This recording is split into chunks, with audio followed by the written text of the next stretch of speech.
ലൈംഗികാധിക്ഷേപം നടത്തിയെന്ന നടി ഹണി റോസിന്റെ പരാതിയിൽ ബോബി ചെമ്മണ്ണൂരിന്റെ ജാമ്യഹർജി തള്ളി.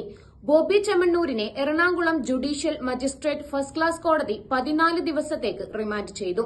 വിധിക്കു പിന്നാലെ രക്തസമ്മർദ്ദം ഉയർന്ന ബോബിയെ കോടതി മുറിയിൽ വിശ്രമിക്കാൻ അനുവദിച്ചു.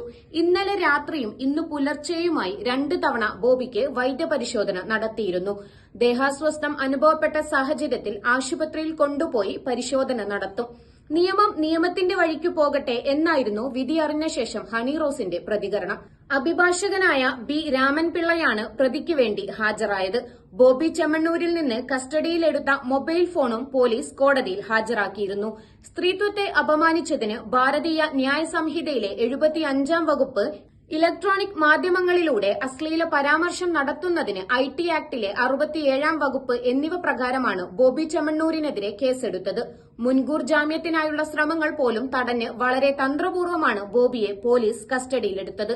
എറണാകുളം സെൻട്രൽ പോലീസ് ഇന്നലെ രാവിലെയാണ് വയനാട് മേപ്പാടിയിലെ എസ്റ്റേറ്റിൽ നിന്ന് ബോബിയെ കസ്റ്റഡിയിലെടുത്തത്.